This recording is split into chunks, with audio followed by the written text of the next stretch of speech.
Hola, bienvenidas, bienvenidos al resumen semanal de noticias que inicia con estos adelantos. La CEPAL denuncia el acaparamiento de las vacunas contra el COVID-19 de los países más ricos. Brasil enciende la alerta internacional por la nueva variante del coronavirus.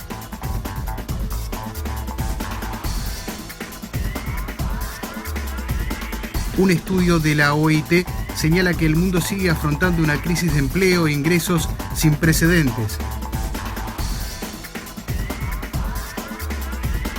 El calentamiento global ocasionó entre los años 1994 y 2017 un incremento del 65% en la velocidad de la pérdida de hielo en la Tierra.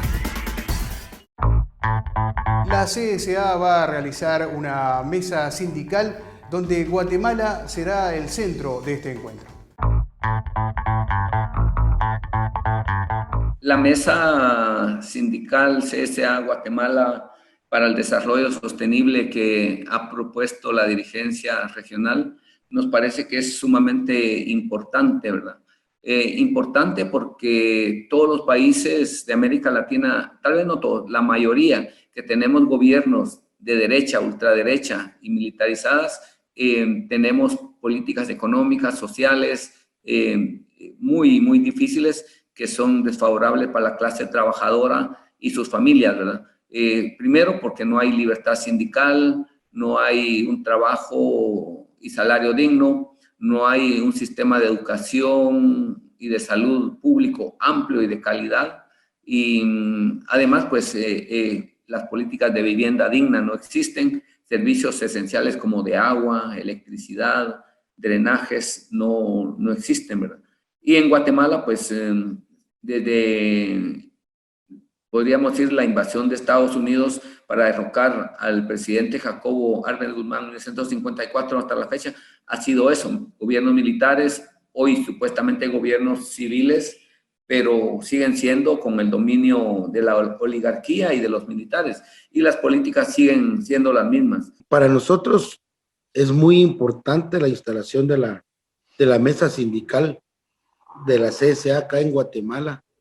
Pues tenemos varios instrumentos donde se han denunciado todas las violaciones a los derechos laborales hacia los trabajadores. La impunidad y la corrupción que hoy más que nunca vive y se fortalece cada día más. Y como clase trabajadora en momentos no sabemos qué hacer ante toda esa situación. Los tribunales, a través de los tribunales, han salido las reinstalaciones de los trabajadores, pero resulta que en el Ministerio de Trabajo, a veces la mafia y la corrupción a través de, no todos los inspectores, pero de algunos inspectores, que le dicen a los trabajadores reciba su dinero y despreocúpese por lo demás. Entonces para nosotros, y especialmente los temas que vamos a dialogar en esta mesa, para nosotros es muy importante, tanto como la plata, ¿verdad? Que es algo muy importante. Y vean ustedes, la Comisión Económica para América Latina y el Caribe está denunciando que los países más ricos se están quedando con todas las vacunas de la COVID-19. El secretario ejecutivo adjunto de la Comisión Económica de las Naciones Unidas para América Latina y el Caribe, CEPAL, Mario Cimoli, ha denunciado el acaparamiento de las vacunas contra la COVID-19 de los países más ricos. De una producción de 6,5 billones de dosis de la vacuna, Latinoamérica tiene por contrato solo un 11%. Y África un 4%, ha alertado en su intervención en una mesa organizada por la agencia EFE y con la pregunta central de cómo lograr que América Latina tenga su propio plan Marshall post-COVID-19, de la misma forma que Europa ha conseguido aprobar su plan de recuperación Next Generation. Y ha dicho que estas cifras, que contrastan con las de países como Estados Unidos, que llega a cubrir la población en un 199%, la Unión Europea un 199% o Canadá un 532%, le dan terror.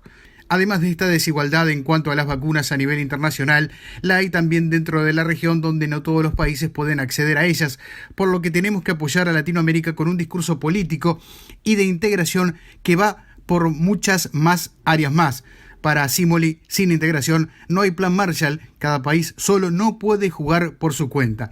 La integración va a ser un tema crucial, además de que se necesita repensar completamente el modelo de desarrollo, ha agregado. Y en Brasil se enciende la alerta por una nueva cepa de coronavirus.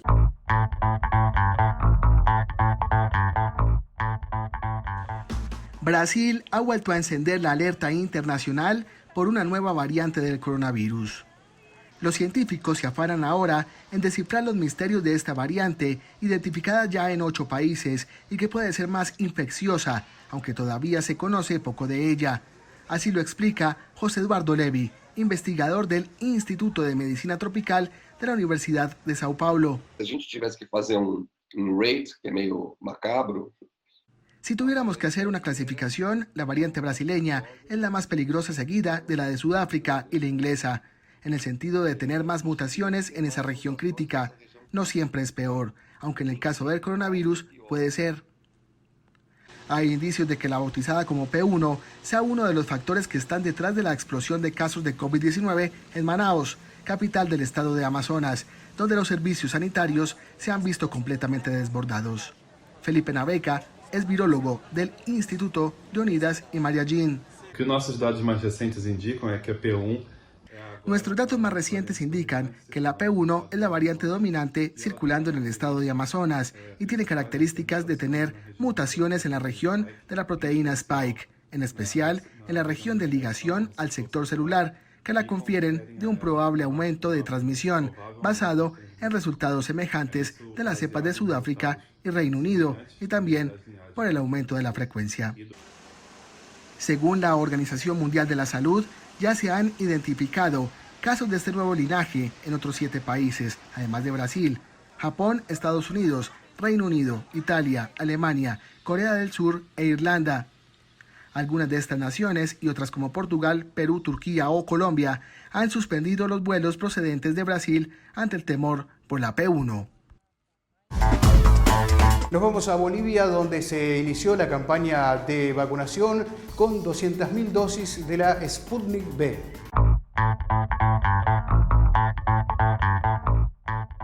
Ella es Sandra Ríos, una enfermera con 16 años de experiencia en el área de cuidados intensivos, y se convirtió en la primera persona en recibir la vacuna contra la COVID-19 en Bolivia, tras la llegada de las primeras 20.000 dosis del antídoto ruso Sputnik V.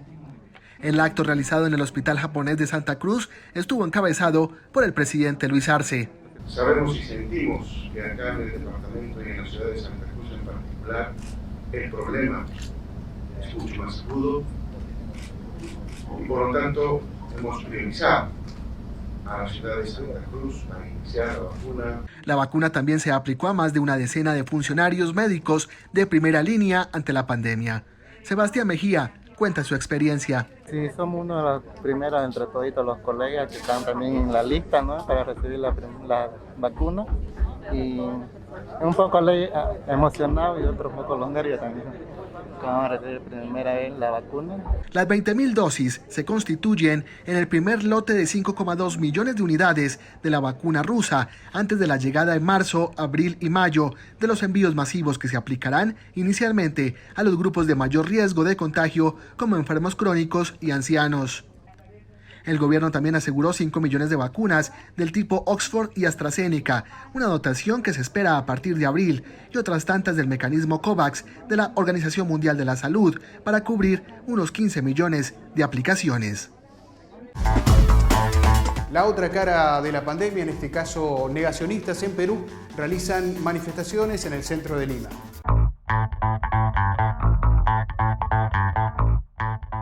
Muere la cuarentena, libertad, insurgencia, sin trabajo no hay salud y no al nuevo orden mundial. Fueron algunos de los lemas coreados y mostrados en pancartas por un grupo de personas que se manifestó en el centro histórico de Lima.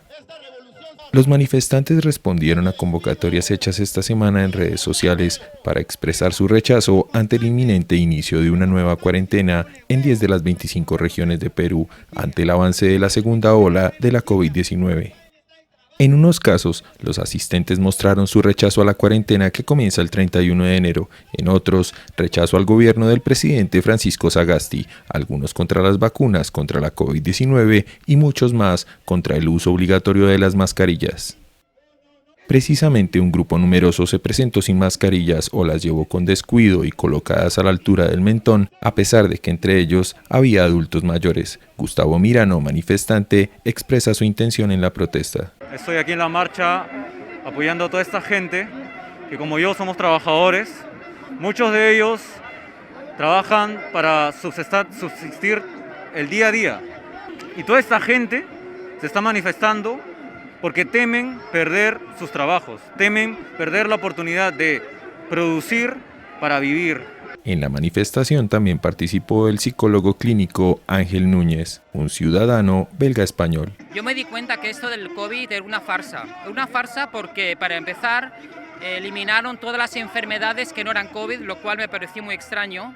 A partir de ahí comencé a investigar. Entonces he llegado a juntar más de cientos de documentos científicos que hablan sobre las mascarillas, las vacunas y muchas otras cosas que están involucradas, y el resultado es que las mascarillas son horribles para la salud. Entre los manifestantes y numerosos curiosos que se detuvieron a observar la protesta, que era vigilada por agentes de la Policía Nacional, circuló un padrón para que se adhieran a un pedido para que la cuarentena sea declarada inconstitucional. A pesar de que la protesta se realizó de manera pacífica, se produjo un incidente con un equipo periodístico local que fue atacado e insultado por manifestantes, lo que obligó a la policía a intervenir para protegerlo y permitir que se retire del lugar. En varias regiones ya no existen camas disponibles en las unidades de cuidados intensivos y las hospitalizaciones se han multiplicado, mientras los datos oficiales señalan que el país suma más de 1.1 millones de casos y 40.600 decesos desde marzo pasado. Una caída calificada como sin precedentes por parte de la Organización Internacional del Trabajo en un informe donde se resalta la baja del empleo a nivel mundial. El mundo sigue afrontando una crisis de empleo e ingresos sin precedentes y un mayor grado de incertidumbre. A lo largo del año, las respuestas políticas deberán conjugar la implantación del proceso de vacunación con la adopción de medidas de salud pública y fomento de la economía y del empleo. Los encargados de la adopción de políticas tendrán que facilitar una sólida recuperación de forma generalizada que promueva el empleo, los ingresos, los derechos de los trabajadores y el diálogo social, a fin de lograr una recuperación centrada en el ser humano. Así resume la OIT, Organización Internacional del Trabajo, las principales alertas que se derivan del más reciente estudio dado a conocer la semana que concluye y en el cual se describen los efectos de la COVID-19 en el mercado de trabajo, sobre todo la disminución generalizada de las horas de trabajo y de los ingresos, y se prevé para el 2021 una recuperación lenta, desigual e incierta, a menos que los progresos iniciales se respalden con políticas de recuperación centradas en las personas.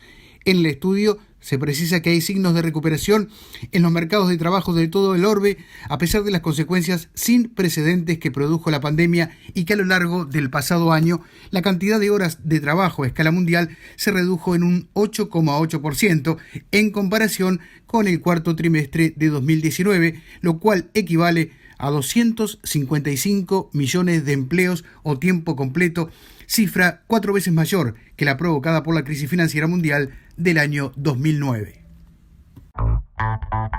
Nos vamos a Estados Unidos, donde los sindicatos de la aviación le están pidiendo al gobierno que no incorpore más requisitos a nivel de protocolo sanitario para viajes internos.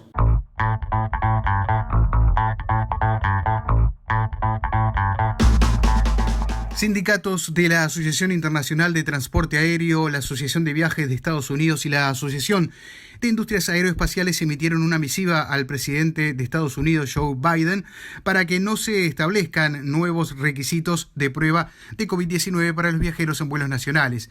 evitaría desproporcionadamente que viajen los viajeros de bajos ingresos y los estadounidenses rurales en pequeñas comunidades, insistieron los trabajadores de estos colectivos en un documento enviado a la Casa Blanca. Asimismo, los voceros de la organización gremial precisaron que la implementación de estas pruebas no está justificado. Esta semana Estados Unidos implementó pruebas del coronavirus obligatorias para casi todos los pasajeros internacionales que arriben al país y agregó a Sudáfrica a su prohibición de entrada de ciudadanos no estadounidenses que lleguen desde la mayor parte de Europa y Brasil. Un estudio científico habla de la pérdida del hielo a nivel mundial sin precedentes desde el año 1994.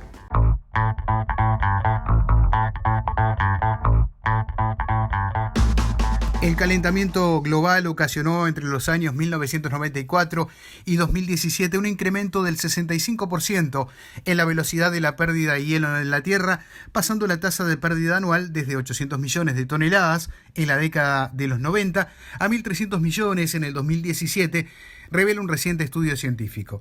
Los expertos afirman que la pérdida de hielo en el planeta sigue los peores escenarios de calentamiento global pronosticados por el Panel Intergubernamental sobre Cambio Climático, la máxima autoridad científica de Naciones Unidas en materia del grave trastorno del clima que padece la Tierra.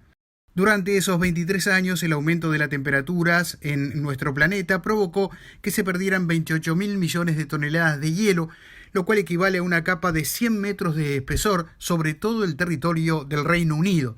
La publicación fue publicada en la revista especializada de Cryosphere. No cabe duda de que la gran mayoría de la pérdida de hielo de la Tierra es una consecuencia directa del calentamiento climático, afirma el equipo de investigadores presidido por Thomas Slater y Peter Nienow, tras haber constatado la aceleración del ritmo global del deshielo. Los autores señalan que este estudio es el primero de su tipo en examinar todo el hielo que está desapareciendo en la Tierra utilizando satélites. Cubrió 215.000 glaciares de montaña repartidos por todo el planeta, las capas de hielo polar en Groenlandia y la Antártida, las plataformas de hielo que flotan alrededor de esto y el hielo marino a la deriva en los océanos Ártico y Austral, tras apuntar que durante el periodo que duró la investigación, todas las categorías perdieron hielo. Destacan que las mayores pérdidas ocurrieron en el mar Ártico, 7.600 millones de toneladas, y las plataformas de hielo en la Antártida, 6.500 millones, que flotan en los océanos polares. Le siguen los glaciares de montaña, la capa de hielo de Groenlandia, la superficie de la Antártida y el hielo marino del océano Antártico, con 900 millones de toneladas. Algo más de la mitad, 58% del deshielo, se produjo en el hemisferio norte y el resto, 42%, ocurrió en el hemisferio sur.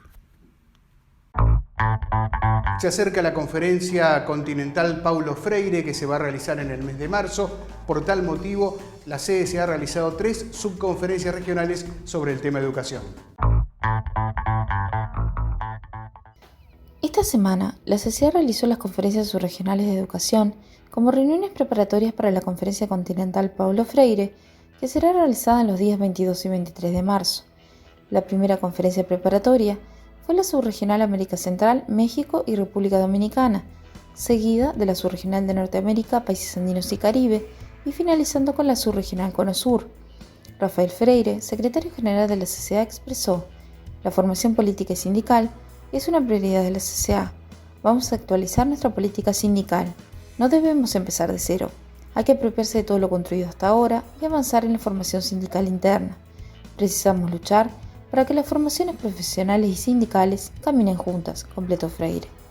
La definición de la CSA sobre la formación sindical y su tratamiento como un derecho humano fundamental fue señalada por Cicero Pereira, secretario de Políticas Sociales de la CSA. La formación sindical se trata de un enfoque sistémico, con ejes esenciales como la corresponsabilidad, la complementariedad, la descentralización, la articulación en red y la indelegabilidad. No estamos en una historia a construirse desde cero. La CSA busca actualizar la formación sindical para así cumplir con esta importante función educativa que tiene junto a sus afiliadas, finalizó el secretario. Jordania Ureña Lora, secretario de Política Sindical y Educación, manifestó: "Damos un paso más en el fortalecimiento de nuestras organizaciones, ya que el fortalecimiento también pasa por la formación sindical. Se trata de dotarnos de nuevas estrategias y herramientas para poder atender a las demandas de nuestros trabajadores y trabajadoras. Debemos seguir caminando hacia la excelencia, finalizó. Previo a que se iniciara el debate de las centrales sindicales sobre la reformulación de la formación sindical, Bárbara Figueroa, secretaria de Política Económica y Desarrollo Sostenible de la CCA, enfatizó: tenemos claro que debemos seguir profundizando en la reflexión y el análisis en el marco de la formación continua para que los diversos desafíos del mundo del trabajo, cada vez más múltiple, que nos desafía en distintos ámbitos, también sea otra de las tareas para el sindicalismo en este nuevo tiempo. La Conferencia Continental Paulo Freire, Educación y Formación Sindical frente a un nuevo contexto y un nuevo modelo de organización sindical, a desarrollarse los días 22 y 23 de marzo de 2021, tiene como objetivo diseñar una política integral de formación sindical y profesional con estrategias claras que acompañen el proceso de formación del sindicalismo y del mundo del trabajo para responder así a las necesidades de inclusión de la diversidad de la clase trabajadora. Seguimos hablando de la CSA y el taller sobre sindicalismo y justicia social.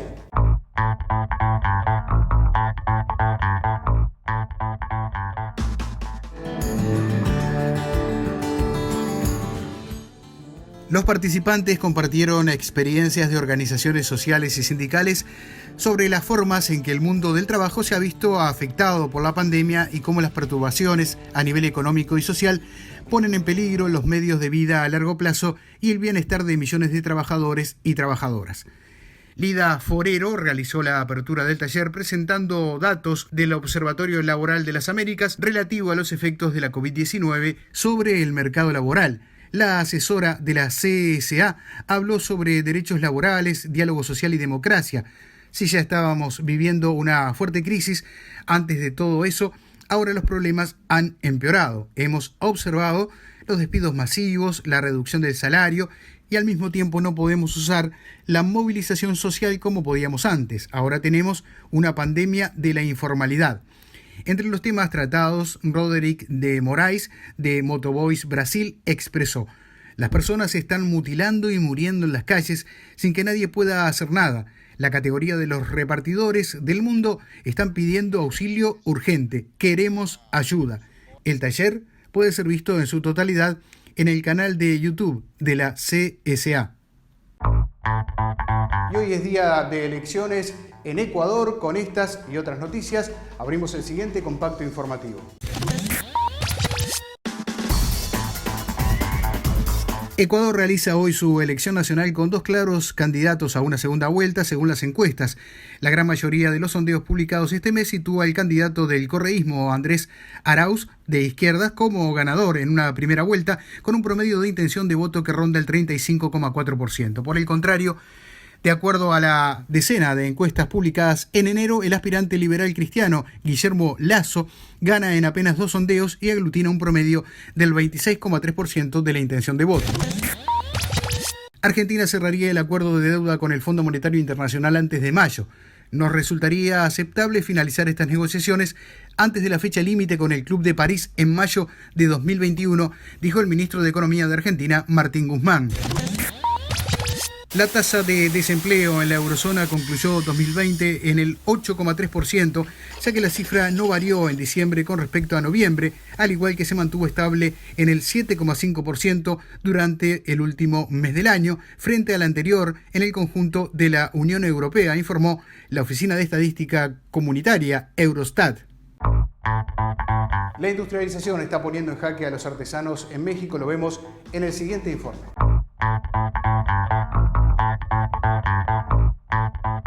La industrialización tiene en jaque a los pocos artesanos mexicanos que todavía viven de la confección de ropa en Tetela de Ocampo, en el céntrico estado de Puebla. Una de esas tantas prendas de lana únicas que se tejen en pedal y están quedando en el olvido son las cotorinas, piezas realizadas a mano tras un largo proceso que va desde trasquilar el borrego para obtener la lana hasta elaborar la prenda. La vestimenta es de color café y lleva bordados, motivos decorativos como caballos, venados, herraduras, sombreros, flores o símbolos aztecas que a menudo salen de la imaginación de los tejedores. Con 92 años, Luis Raimundo Herrera Barrios lucha por mantener viva la tradición de tejer en telar de pedal y lamenta que esta actividad está siendo olvidada por todos. se lava, que te las burregas, cómo se lava la lana, cómo se manda a hilar, cómo se hila, cómo todo eso, todo ya les enseña cómo se hila, torsales y todo eso, todo les enseña. Ahorita ya les enseña aquí cómo se teje. Solo uno de sus 10 hijos ha mostrado interés en tomar un telar y elaborar las cotorinas. Se trata de Uriel Herrera Huerta, 10º hijo del artesano y que comenzó a aprender el arte de su padre debido a que no quiere que se pierda la tradición. Pues antes que nada me da gusto tener a mi papá vivo a sus 92 años y él es el maestro para nosotros, para las próximas generaciones, y esperemos aprender todo lo bueno de él, porque es una artesanía la verdad es muy difícil, no cualquiera lo sabe hacer. Hugo Herrera Abasolo, nieto del tejedor y estudiante de leyes, también decidió aprender a tejer ante la insistencia de su abuelo y para evitar que se olvide de este arte. Con sus 19 años recibe estos días sus primeras clases. Pues eso, como ustedes, es una tradición y pues no hay que dejarla igual morir, tenemos que seguir sacándola adelante. El atuendo es un tipo de chaleco con cierre y bolsas icónico de la localidad. Es un proceso muy lento, pues dura aproximadamente 2 semanas y requiere de mucha concentración. Actualmente esta artesanía mexicana solo es valorada por las personas que gustan de la charrería o de montar a caballo, actividades que ya no son tan populares. Y en medio de la pandemia y de tantas noticias que hablan del impacto también a nivel ecológico, vean lo que está sucediendo en la bahía de Asunción, que está recuperando parte de su flora.